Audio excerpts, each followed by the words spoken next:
여러분도 다 알고 계시는 이야기고 굉장히 오래된 아주 진부한 이야기입니다.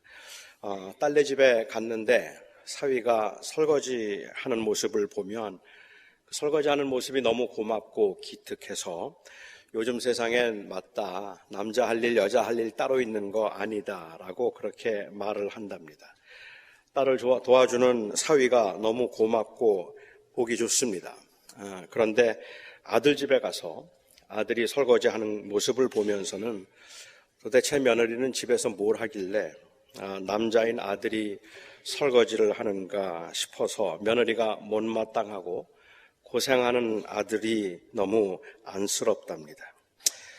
이제는 굉장히 진부한 이야기가 되어버렸지만 많은 경우에 이 이야기를 사람들의 인지산정이 그렇다는 것을 설명하거나 아니면 팔이 안으로 굽는다는 본능적인 성향을 설명하기 위한 우스갯소리로 사람들이 합니다. 그런데 저는 오늘 여러분들에게 묻고 싶어요. 여러분들은 이 이야기를 들으면 어떤 생각이 드십니까? 어떻게 생각하십니까? 이 이야기가 그냥 우스갯소리인가요? 저는 그리스도인들이 이런 이야기를 그냥 우스갯소리 정도로 여기고 이런 반응을 당연한 반응으로 여긴 것이 한국 교회, 기독교에 치명적인 악영향을 끼쳤다고 생각합니다. 우스갯소리 하나 가지고 이렇게 까칠하게 반응을 하고 이런 이야기 가지고 한국 교회가 어쩌고 저쩌고 이야기하는 게 조금 우스워 보일 수도 있겠지만 만일 그리스도인들이 이렇게 말하고 있으면서도 아무렇지도 않게 생각한다면 제가 생각하기에 그거는 그리스도인으로서 우리가 치열하게 사고하지 않기 때문이라고 그렇게 생각되기 때문입니다. 물론 그리스도인으로서 그리스도인답게 산다는 것이 무엇인가 하는 것을 정의하는 것은 어려운 일입니다. 어떤 것이 그리스도인다운 것인가 하는 것을 말하는 것조차도 주관적일 수 있겠고 이렇게 하는 것이 그리스도인답다고 말할 수 있을 만한 그러한 객관적인 기준이 있는 것이 아님도 저는 인정합니다. 하지만 분명한 것은 자기중심적이고 이기적인 사고방식, 지나친 경쟁을 조장하는 이 전투적 자세의 용납, 그리고 이 물질 만능주의의 만행들, 그리고 그 언행들을 사람이니까라는 명목으로 합리화시켰기 때문에 그리스도인들도 다르지 않다는 말을 들었고 예수를 믿는 가정에서도 며느리를 무시하고 자식을 편애하는 게 당연한 인간들의 모습인 것처럼 아무렇지도 않게 여겨졌다는 말입니다. 생각해보면 기독교인들은 비기독교인들과 달라야 된다고 말하지만 결정적으로 그 다른 점을 찾아볼 수 없는 부분들이 바로 이런 점들이라고 저는 생각합니다. 다른 사람들에 대해서 어떻게 생각하는지, 다른 사람들에 대해서 어떤 배려가 있는지 이것들이 바로 기독교인들의 사고에서 다르게 나타나야 되는 것들이 아니겠는가 말이죠. 다른 예를 들어볼까요? 사람들은 자기가 사랑하는 사람이 고생하는 걸 별로 좋아하지 않습니다. 내가 사랑하는 사람은 편했으면 좋겠고 내가 사랑하는 사람은 그냥 좀 고생하지 않고 살았으면 좋겠다는 게 인지상정입니다. 그건 당연합니다. 수련회를 가는데 어떤 학생이 그 다른 학생들의 짐과 그리고 또한 수련회 가는데 필요한 짐들을 싣느라고 땀을 뻘뻘 흘리면서 고생을 합니다. 그런데 다른 학생들은 그냥 가만히 앉아 있습니다. 이런 모습을 지켜본 부모가 그 자기 아들에게 다가가서 말합니다. 야, 남들은 다 가만히 있는데 왜 너 혼자 이렇게 나서서 일하냐? 너도 하지 마. 너도 나한테는 귀한 자식이야. 또 다른 부모가 자기 아들에게 찾아가 말합니다. 너 앞으로 힘든 일 절대로 하지 말아라. 위험한 일도 하지 말고 하지 마. 굳은 일 자꾸 하면 습관돼. 그러니까 하지 마. 물론 유난히 나서기 때문에 걱정이 되는 그러한 부모도 있을 것이고 또 유난히 몸이 약하기 때문에 아플까봐 걱정하는 부모도 있어서 어쩔 수 없는 경우들도 있을 테니까 그 적용이 일반적이지는 수는 없습니다. 그렇지만 우리가 분명한 것이 있다면 할 수 있으면 고생을 하지 않고 할 수 있으면 대접을 받고 싶은 것이 인지상정이라 할지라도 할 수 있으면 쉽게 살고 대접과 섬김을 받으려는 그것은 전혀 기독교적이지 않다는 말입니다. 저는 제 딸과 제 사위가 좀 좋은 직장을 얻어서 그래서 안정된 생활을 하면서 저에게 용돈 좀 보내줬으면 좋겠습니다. 그런데 금년에 집중적으로 신학을 공부하기 위해서 켄터키의 조그만 도시에 있는 마을로 이사를 가기로 결정을 했다고 저에게 알려왔습니다. 그곳에 가서 당장 먹고 살 일이 걱정입니다. 앞으로 평생 저는 그 아이들에게 용돈 받기는 틀렸다 싶기도 해요. 만일 그런데 그 아이들이 지금 신학교에 가서, 번듯한 신학교에 가서 공부 좀 제대로 해서 한 1년, 2년쯤 고생하더라도 공부 다 마치고 안정된 교회에서 넉넉하게 사례를 받으면서 목회 훈련을 받고 그리고 나중에 대형 교회 담임 목사가 되는 것을 목표로 삼고 있다면 자식이 좀 큰 교회 가서 대접받으면서 넉넉하게 살기를 원하는 것이 그게 다 부모의 마음이니까 어쩔 수 없는 거라고 합리화시켜도 되겠습니까? 오히려 그 반대로 그런 야망을 품고 목회의 길을 가려고 하는 자식들을 보면서 심히 우려해야 하고 그런 목표로 신학을 할 거면 차라리 하지 말라고 권하는 것이 그게 더 맞지 않겠습니까? 자식 고생하는 게 안쓰러워서 세습을 하면서 부모의 마음은 다 같은 거야 라고 말한다면 도대체 그리스도인들의 정체성은 어디에 있는가 말입니다. 예수 믿는 사람들은 뭐가 달라야 되는가 말입니다. 목회자의 길만 그렇겠습니까? 자식이 고생하지 않기를 원하는 것이 모든 부모의 마음이고 또한 그것이 사랑에서 비롯된 것이라고 할지라도 개인의 편리와 그리고 물질적인 가치관, 이기적인 동기에서 비롯된 삶의 방식은 전혀 기독교적이 아니라고, 그리스도인답지 않다고 우리가 자식들에게 가르쳐 주어야 하고 그리고 그 삶을 보여주어야 하지 않겠습니까? 어쩌면 우리 시대의 부모들이 이 자녀들이 좋은 기독교인이 되기를 바란다고 말하면서도 교회 열심이고 예수 잘 믿는 사람 되기를 원한다고 말하면서도 아주 다른 삶의 방식을 말하지 않았음이 이 시대의 그 자녀들을 세상에 빼앗긴 이유일지도 모르겠다고 생각합니다. 몇 주 전에 제가 오하카에서 선교를 하고 있는 바비고 선교사하고 함께 잠깐 이야기를 나눈 적이 있었습니다. 그는 꽤 긴 시간 동안 멕시코에서 이 선교 사역을 했습니다. 그런데 길게 그렇게 선교 사역을 하고 그리고 또한 교회도 많이 세우고 그리고 사역자들과 리더들을 훈련시키기 위해서 굉장히 애를 많이 썼는데 그가 가지고 있는 딜레마는 몇 년 동안 훈련을 시켜도 이 세워진 리더들조차도 교회 생활에 익숙해지고 교회 용어가 익숙해지고 교회 예식들을 아주 편안하게 하기는 하지만 그리스도인으로서의 사고방식이 자리를 잡지 못해서 항상 제자리 걸음을 하고 있는 것 같다는 것이 그가 고백했던 딜레마였습니다. 그래서 그는 이제부터는 어린 아이들에게 교리 교육을 시켜야 되겠다고 했고 아주 어릴 적부터 그리스도인답게 사고하는 법이 무엇인가 하는 것을 철저하게 그들에게 가르치지 않으면 그들이 그리스도인으로서 자리매김을 하기는 어렵겠다라고 저에게 이야기를 했습니다. 그래서 제가 대답을 했어요. 그건 이민교회도 마찬가지입니다. 그리스도인은 어떻게 사고하고 그리스도인은 어떻게 살아야 하는지 우리는 한 번도 치열하게 고민해 본 적이 없습니다. 제 대답이 너무 단언적이었나요? 사실은 우리가 고민을 많이 했던 건가요? 제가 처음 목회를 하면서 들었던 그 목회는 이렇게 해야 된다, 아니면 이런 목회가 성공적인 목회라고 했던 그 목회의 노하우들을 저는 지금도 기억합니다.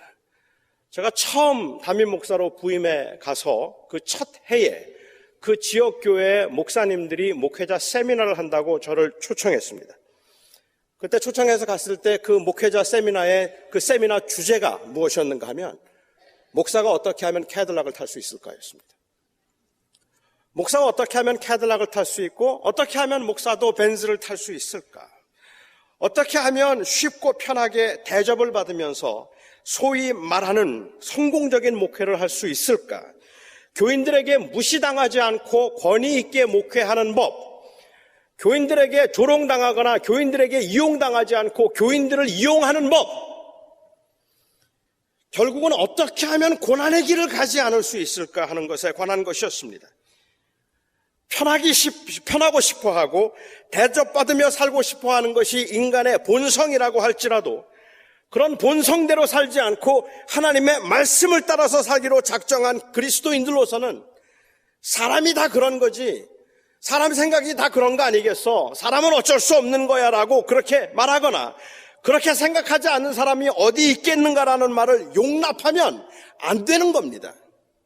우리가 말하는 영적인 싸움이란 결국 그런 사람이 되지 않으려는 싸움이니까 사람이 다 그렇다, 그렇게 생각하지 않은 사람이 어디에 있겠는가, 그게 다 인지상정이 아니겠는가라는 식의 용납은 결국은 영적인 패배와 영적 싸움의 포기를 의미할 뿐입니다. 사도 바울은 그가 사랑하던 후배 목사였고 영적인 아들이었던 디모데에게 편지를 보내면서 그가 했던 말은 굉장히 파격적입니다. 복음을 위하여 고난을 받으라 하는 것이었습니다. 인간적으로는 이런 권면이 결코 쉽지 않았을 거라고 저는 생각합니다. 만일 바울이 복음에 대한 열정보다는 오히려 목회를 통한 성취욕과 성공에 마음이 빼앗겼더라면 디모데에게 어떤 말로 권면했을까요? 목사의 길을 가겠다는 제 아들과 제 사위와 제 딸에게 제가 뭐라고 권면하면 좋을까요? 제가 만일 목회의 성공은 이런 것이라는 생각을 하고 있어서 저의 사위와 저의 딸이 저에게 아버지 어떻게 하면 목회를 잘할 수 있을까요? 라고 물을 때 제가 그들에게 대답해 주어야 되는 이 대답의 내용들이 이렇게 하면 고생하지 않고 목회를 잘할 수 있을 거야 라는 식의 대답이라면, 그렇다면 아마 저는 그 복음에 대한 열정보다는 성취욕에 사로잡힌 사람이라고 보는 게 맞을 것 같아요. 바울은 굉장히 잘 나가던 사람이었습니다. 고생을 많이 하기는 했지만 그래도 고생한 보람이 있어서 소아시아와 마게도냐 지방에 여러 교회들을 세울 수 있었고 가장 영향력 있는 사람 중에 한 사람이 되어 있었습니다. 그가 3차 전도 여행을 할 때쯤에는 그가 이미 세워놓은 교회들만 돌아보아도 가는 곳마다 대접을 받고 가는 곳마다 인정을 받을 수 있었습니다. 그렇게 왕성하게 사역하던 그가 그만 로마에서 옥에 갇히고 말았습니다. 아니, 옥에 갇힌 상태에서 영어의 몸으로 로마로 가게 되었죠. 바울은 혼자 생각했을 겁니다. 그냥 우리 인간적인 생각으로, 소위 말하는 인간적인 생각으로 말하자면 바울은 아마도 그 감옥에 갇혀서 그런 생각을 했을 것 같아요. 뭐가 문제였을까? 뭐가 문제였나?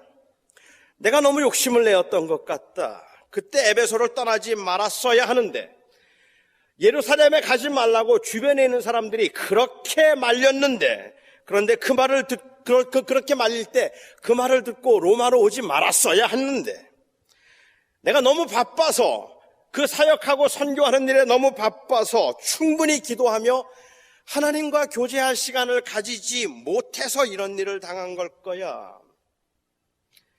이쯤 되면 바울은 디모데에게 아마 이렇게 권했을 겁니다.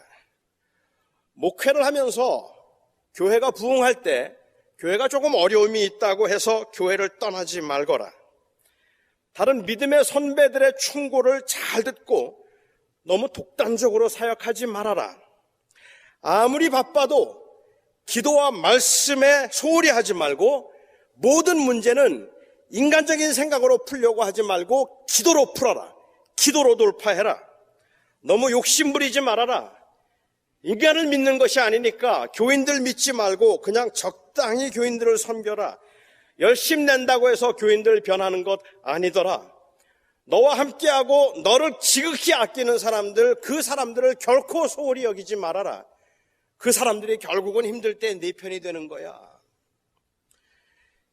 기도로 소홀히 하지 말라는 그러한 충고가 틀렸다는 말이 아닙니다. 사역을 독단적으로 하지 말라는 말이 틀렸다는 말이 아닙니다. 성공적인 목회 혹은 그 성공적인 사역이 무엇인가에 대한 기본적인 사고의 틀이 틀렸다는 말을 하고 싶은 겁니다.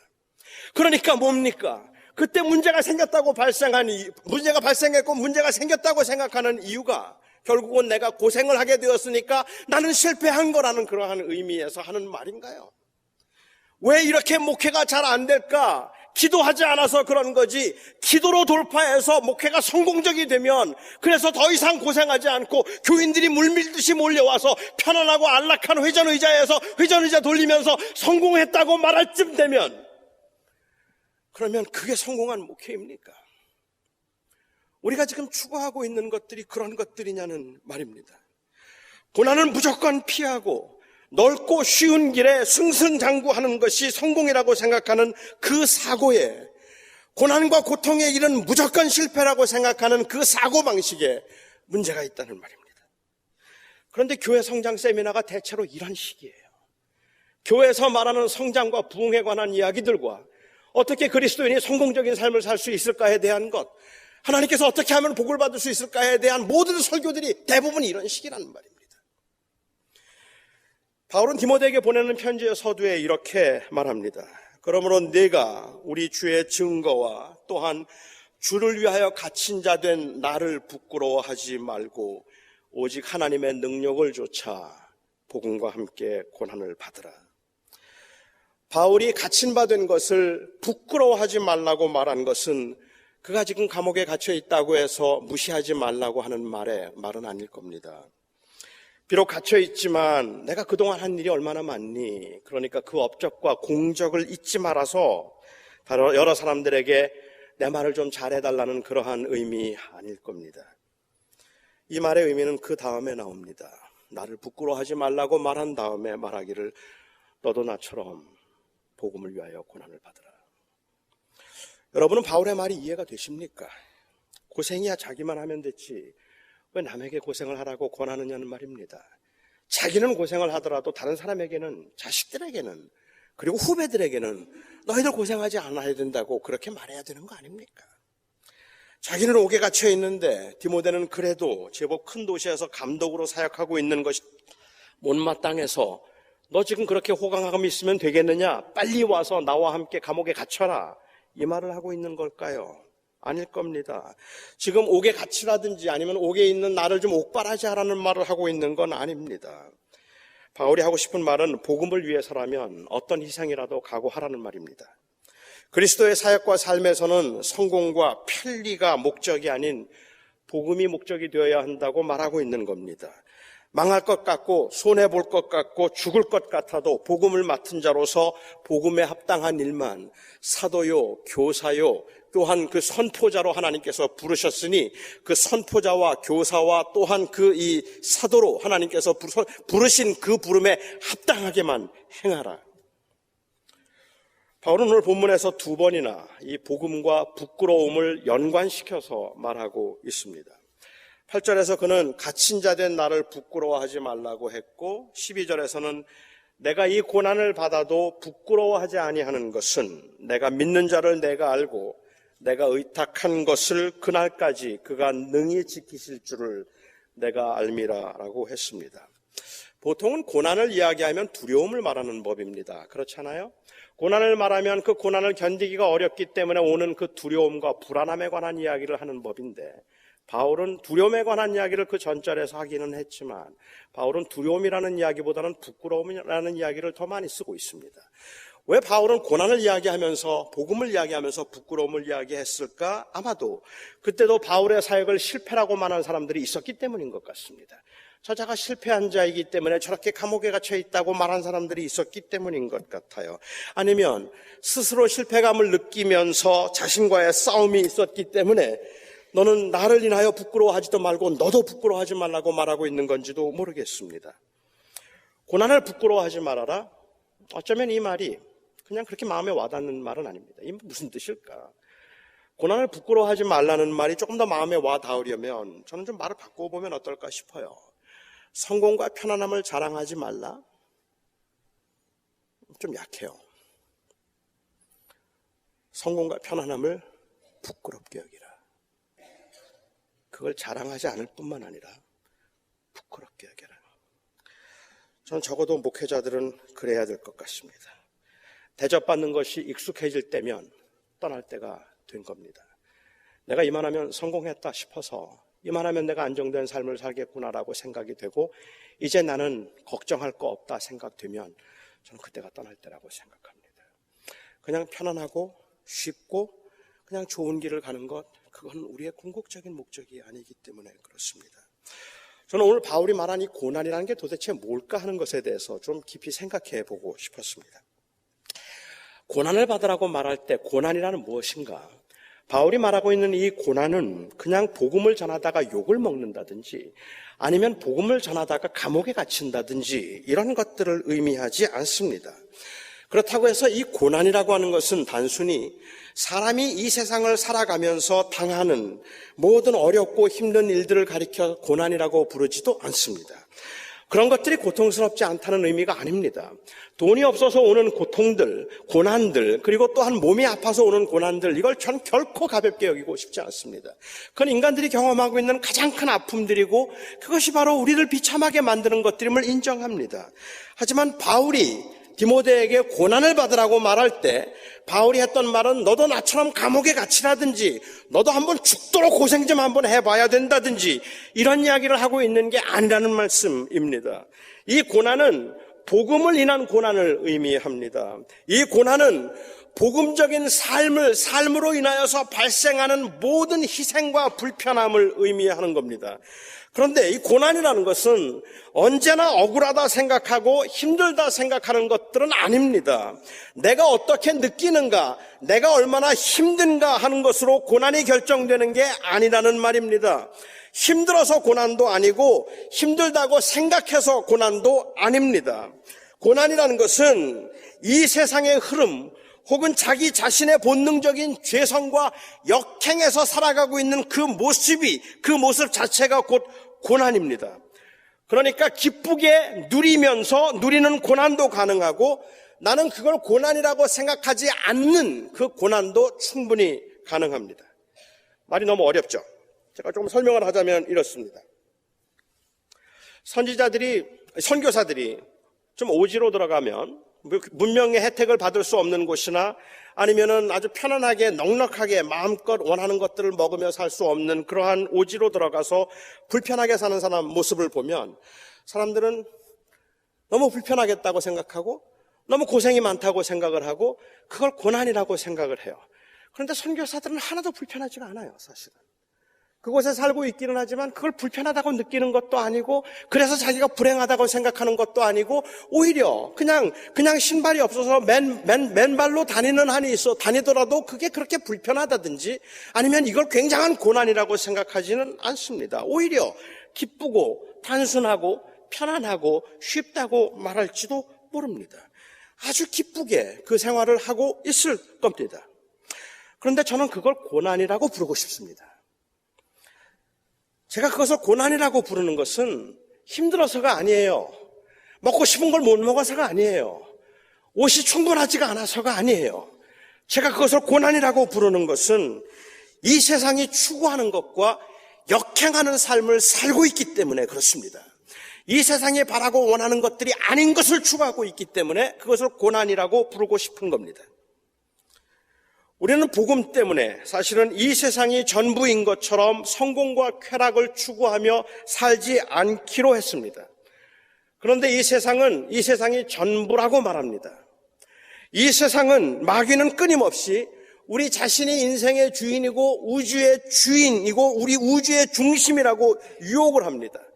단순히 유혹을 할 뿐만 아니라 아주 편리하고 사치스럽고 매력적으로 보이는 삶의 방식을 끊임없이 우리들에게 제공합니다. 이런 유혹을 물리치고 세상이 원하는 대로 살지 않는 것, 세상이 전부라고 생각하지 아니하고 하나님의 나라가 반드시 있다고 생각하는 그 삶의 방식이 바로 고난이란 말입니다. 그러니까 그리스도인의 사고방식 혹은 그리스도인의 삶의 방식은 그 자체로 이미 고난입니다. 예를 하나 들어볼까요? 한 10여 년 전에 텍사스에 있는 세인트 메리스 처치라고 하는 그 감리교회가 하나 있습니다. 이 세인트 메리스라고 하는 감리교회가 교인이 한 700명 정도 되는 그 교회인데 그 교회 교인 중에 윌리엄 베일리라고 하는 사람이 있었습니다. 윌리엄 베일리라고 하는 이 교인이 죽으면서 모든 유산을 교회에다 남겼습니다. 그래서 교회에다가 모든 유산을 다 기증하고 그리고 세상을 떠났습니다. 그가 남긴 유산이 60 million입니다. 6천만 불의 예산, 그 돈을 그 교회 유산으로 기증을 했어요. 한길교회에도 이런 일이 발생한다면 어떨까요? 그 교회에 데릭 맥클레어이라고 하는 그 목사와 교회 지도자들이 그 유산을 헌금으로 받고 고민을 했습니다. 그리고 교인들과 의논한 끝에 29만 불을 제외한 나머지 모든 돈을 이웃에 있는 이웃 교회들에게 다 나눠줬습니다. 그리고 그 모든 돈을 자선단체에 전부 다 나눠 돌려주었습니다. 맥클레어 목사는 이렇게 이야기를 합니다. 갑자기 생긴 돈이 교회를 분열시키거나 교인들이 헌금을 통해서 사역에 동참해야 하는 교인의 본연의 본연의 사명을 감당하지 못할까 두려워서 우리는 그 돈을 가지지 않기로 했습니다. 저는 이런 삶의 방식을 고난이라고 부르고 싶은 겁니다. 물론 교인들은 행복했습니다. 기뻤습니다. 좋았습니다. 하지만 그 방식이 바로 고난의 삶입니다. 이 세상이 원하는 것도 아니고 세상이 추구하고 있는 자연스러운 방식이 아니기 때문에 그렇습니다. 그런데 이게 맞는 거예요. 교회는 배부르고 편하면 안 되는 겁니다. 교회는 돈 걱정하지 않아도 될 만큼 돈이 많으면 안 되는 겁니다. 적어도 그러면 안 된다는 생각으로 우리는 이 땅에 나그네로 산다는 그 고백대로 손에 쥐어지는 것들을 두려워할 수 있는 것, 그게 바로 그리스도인들의 사고방식인 겁니다. 울며 씨를 뿌리는 자가 천국에서 기쁨으로 단을 거둘 것입니다. 고난을 당한 교회, 복음을 위한 고난을 두려워하지 않는 교회, 복음을 위한 고난이 없음을 부끄러워하는 교회가 주님께 칭찬을 받을 것입니다. 희생과 섬김이 있어야 안식이 달게 느껴지는 법입니다. 무릎을 꿇고 드리는 간절한 기도가 있어야 그 응답의 기쁨을 아는 법입니다. 우리는 희생의 수고와 그리고 결과로 이 땅에서의 영광을 추구하지 않습니다. 우리의 일들을 언젠가 세상에 알아주어서 보상받는 날이 있을 것이라는 희망으로 우리가 힘들게 고난을 감당하고 있지 않습니다. 그런 것들은 고난이 아닙니다. 바울은 그래서 이렇게 고백합니다. 나는 나의 의뢰한 자를 내가 알고 나의 의탁한 것을 그날까지 저가 능히 지키실 줄을 확신하기 때문에 나는 고난을 받되 부끄러워하지 않는다고 했습니다. 나의 의뢰한 자, the one whom I have believed, 내가 지금까지 믿어왔던 자, 현재 완료형을 쓰고 있습니다. 그러니까 내가 주님을 믿은 날로부터 지금 그 감옥에 갇혀있는 순간까지 의뢰해 온 그 분을 내가 알기에, 그리고 내가 의탁했던 것, 그 영원한 하나님의 나라, 그리고 하나님의 백성이 되는 그 일을 주께서 끝날까지 지키실 줄을 알기 때문에 그는 고난의 길을 가기로 했고, 그리고 사랑하는 디모데에게 이 길을 함께 가자고 권하고 있는 것입니다. 바울은, 제가 결론을 짓겠습니다. 바울은 힘들고 피곤해서 고난이라고 부르지 않았습니다. 종종 많은 분들이 저에게 목사님, 목회가 힘들지요? 라고 얘기를 해요. 목회가 쉽지는 않습니다. 하지만 목회를 하면서 겪는 그러한 피곤함들, 그리고 그 마음으로 겪는 그 여러 가지 복잡한 일들, 그런 것 때문에 목회자의 길이 고난이라고 생각한다면, 그렇다면 저는 그런 고난들은 얼마든지 사람들은 겪을 거라고 생각을 해요. 모든 사람이 다 겪을 거라 생각합니다. 그런데 여러분, 제가 목회를 하면서 힘들다고 사람들이 생각하는 것만큼 그렇게 많은 것들에 시달리기도 하고 많은 생각을 해야 되고 많은 것들을 포기하기도 해야 되는데, 그 궁극적인 목적이 내가 이것들을 잘 참아내면, 그리고 끝까지 인내하면 주께서 복을 주셔서 우리 교회를 성장하게 만들고, 그리고 기어코 이 교회가 큰 교회가 되어서 내가 인정받는 목회자가 되리라. 거기에 내 목표가 있다면 제가 하고 있는 일은 고난이 아닌 겁니다. 그건 고난이 아닙니다. 바울은 그냥 힘들고 피곤해서 고난이라고 부르지 않았습니다. 세상이 요구하는 것과 다른 길이기 때문에 고난이라고 불렀습니다. 세상이 기대하고 있는 것과는 다른 길이기 때문에 고난이라고 불렀어요. 그런데 오늘날 교회들은 세상이 요구하고 있는 길을 걸으면서 그 길에서 세상이 요구하는 것을 얻지 못할 때 그것을 고난이라고 부르는 것 같습니다. 그러니까는 우리 교회가, 그리고 예수 믿는 사람들이 고난이라고 부르는 것은 나도 부자가 되고 싶은데, 나도 한번 멋들어지게 세상 사람들에게 떵떵거리며 살아보고 싶은데 그것을 제대로 얻지 못하기 때문에, 아무리 기도해도, 아무리 봉사해도, 아무리 하나님 앞에 매달려도 그게 안 주어지기 때문에 인생 참 힘들다고 고난이라고 부르고 있는 것 같다는 말입니다. 그런데 바울은 그런 것들은 고난이 아니라고 말합니다. 바울이 말하고 있는 고난이라는 것은 그것을 추구하지 않는 삶입니다. 바로 그리스도의 그 복음 때문에 하나님의 나라에 소망을 두고 이 땅에서 주의 제자로 그 날을 바라보며 살아가는 것이 바로 고난이죠. 어쩌면 우리가 고난의 길을 가기로 했다면 그 끝은 주님의 오심일 것이고 주님께 가는 날인데, 이 땅에서 그 고난의 영광과 그 결과를 보려고 하는 것 아닌가 생각해 봐야 할 것 같습니다.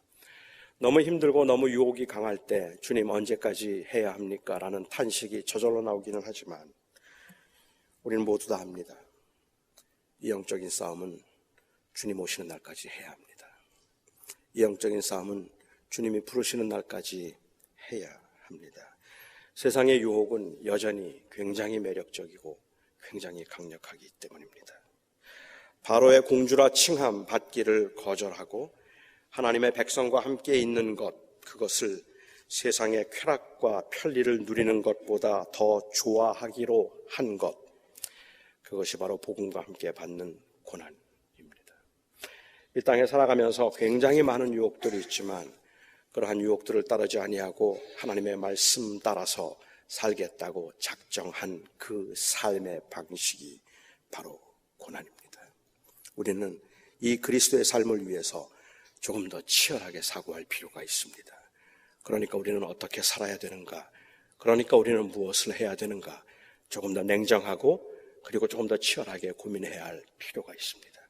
그런데 우리는 너무 엉뚱하게도, 아니 너무 애석하게도 세상 사람들과 똑같은 삶의 방식으로 세상을 살아가면서 세상 사람들도 원하고 우리가 원하는 것을 우리가 먼저 얻지 못했음을 고난이라고 부르고 있는 것 같습니다. 우리가 정말로 그리스도인으로서 하나님의 나라를 소망하며 산다는 것은 나에게 무엇을 의미할까가 저희들의 삶을 주도하는 질문이 되었으면 좋겠습니다. 기도하겠습니다. 나의 사랑하는 아버지 하나님, 사람이 편하고 싶고 사람이 대접받고 싶고 사람이 많은 걸 소유하고 싶은 건 다 인지상정이라 그래서 나쁠 것 없다고 사람들은 말합니다. 그게 있어서 좋을 것도 아니고 없어서 나쁠 것도 아니겠지만 하나님, 우리는 정말 그리스도인으로서 그리스도인답게 살고 있는지 주님, 우리 스스로 물어야 할 때가 된 것 같습니다. 제가 목회를 하면서 이 목회의 목적이 무엇인지, 목회를 하며 제가 궁극적으로 소망하고 바라는 것들이 도대체 무엇인지, 무엇 성공이라고 부르고 무엇 잘한 거라고 부르고 있는 건지, 세상 사람들이 어떤 사람들이 저의 목회를 부러워한다면 그 부러워하는 자들에게 제가 해 주어야 할 말들이 도대체 무엇인지, 제가 과연 저의 후배들에게 나와 함께 고난을 받으라, 복음과 함께 고난을 받으라는 말을 제가 바울처럼 자신 있게 할 수 있는지, 주님, 단순히 고생을 많이 하기 때문이 아니라 단순히 주님 그냥 힘들고 버겁게 하루하루를 살아가기 때문에 그런 것이 아니라 정말 전혀 다른 방식과 다른 목표를 가지고 살아가고 있기 때문에 나와 함께 고난을 받으라고 우리의 후배들에게 제가 말할 수 있는지, 하나님, 제가 조금 더 돌아볼 수 있게 하시고 깊이 자신을 하나님 앞에서 말씀 앞에 비추어 볼 수 있게 하여 주셔서 우리 모든 그리스도인들이 이 세상에서 우리가 왜 무엇이 달라야 하는가를 보일 수 있게 하여 주시옵소서. 하나님, 우리의 교회를 주님께서 긍휼히 여겨 주셔서 이 교회는 뭐가 달라야 하는지를 세상에 보일 수 있는 교회이기를 원합니다. 세상과 똑같은 것을 추구하면서 하나님의 이름에 의지해서 더 빨리, 더 많이 취하려고 하는 이 탐욕을 마치 성공이고 축복인 것처럼 합리화시키는 어리석은 죄를 더 이상은 범하지 않게 하시고, 하나님, 우리가 주님이 무엇을 위해서 부르셨는지 그 부름에 합당하게 생각하며 행하는 교회 되게 하여 주시옵소서. 예수님의 이름으로 간절히 기도하옵나이다. 아멘.